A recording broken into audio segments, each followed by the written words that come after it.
In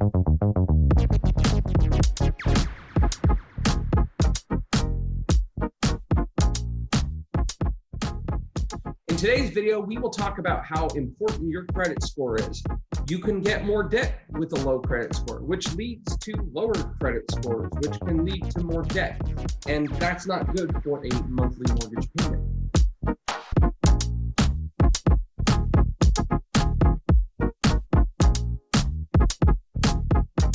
Yes, we all know that credit scores directly correlate to the interest rate you can get on various types of loans. This is something that's not new, but I want to talk a little bit more in depth because there are other aspects that your credit score affect in your home loan. First, let's jump into the debt cycle. This is just everyday life and how your credit score can influence it. A lot of people look past this and they don't see it other than just a number. Negative credit score can lead to higher interest, which leads to more payments, which leads to missed and partial payments. Yes, we all know this. But all that leads back to negative credit score. The lower your credit score, the more you have to pay in debt. That is a very tough proposition because generally speaking, people who have lower credit scores don't have much money to take care of those lower credit scores. So it becomes a vicious cycle for quite a few number of people. And I want to make sure that you understand the importance of your credit score. So let's take a look at the various reasons credit is important in a mortgage loan. We all know the big boy. We all know about interest. High credit score gets you a great interest rate. Low credit score gets you a poor interest rate. Standard.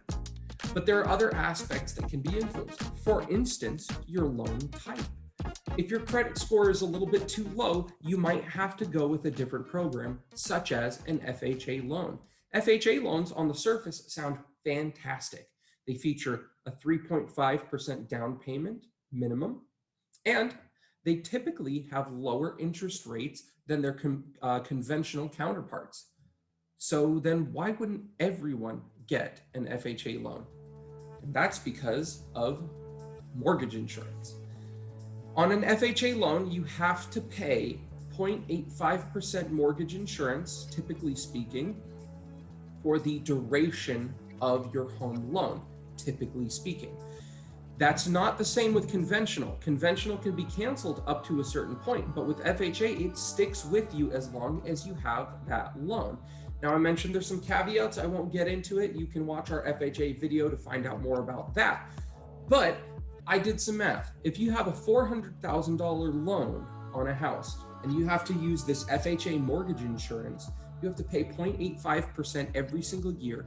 That is $3,400 every single year because the credit score was too low, because it had to go FHA. It is a big number. It is paid off monthly. You don't have to do it all at once, but $3,400 is quite a significant amount. But it doesn't stop just there. You also have to consider your debt to income ratio. Most lenders, typically speaking, they'll look at a 50% debt to income ratio and say, that is all you can spend on all of your debts combined. That's your mortgage that you might be getting. That is student loans, that's alimony, that's child support, that's any debts that you have that are attached to your credit reports. But many people forget this aspect of debt to income ratios.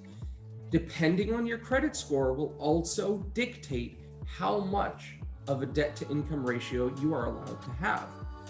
I said typically 50%, that can be more or less, but with a lower credit score, it could likely be less, 48%, 47%, 43%. And even depending on your loan type, it could go even lower than that.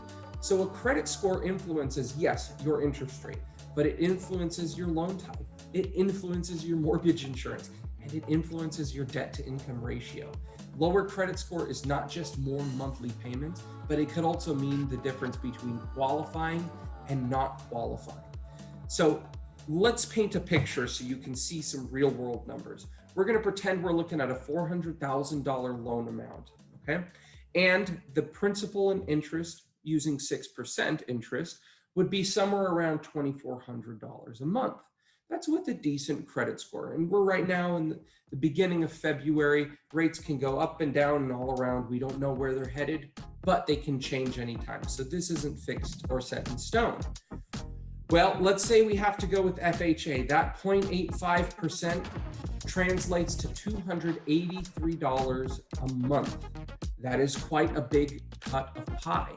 $3,400 a year, $283 a month. Well, if credit score is poor, we're looking at an additional $130 per month. And that's just with a 6.5% interest rate, a 0.5% increase. That could be a whole lot worse with different types of credit scores. All that to say, that's an additional $413 every month. I know I don't have an additional $413 to contribute to a house payment. That's just too much. And altogether, now you're looking at $2,811. And we still haven't talked about taxes. We haven't talked about insurance. We haven't talked about bonds. We haven't talked about HOAs. None of that is included in this payment. So you're looking at $2,800 plus whatever else the rest is. That is quite a significant chunk of change right there that could be avoided with a good credit score. All this to say, if you're interested in learning more about how your credit score can be improved so that you can get into the home of your dream, let's go ahead and connect. I would love to sit with you, create a profile, create a plan, create a path, create a goal so that you can be in your dream home. Anyways, hope you enjoyed the video. Please like, subscribe if you learned anything, and go ahead and check out any of our other videos that we have on the channel. Bye.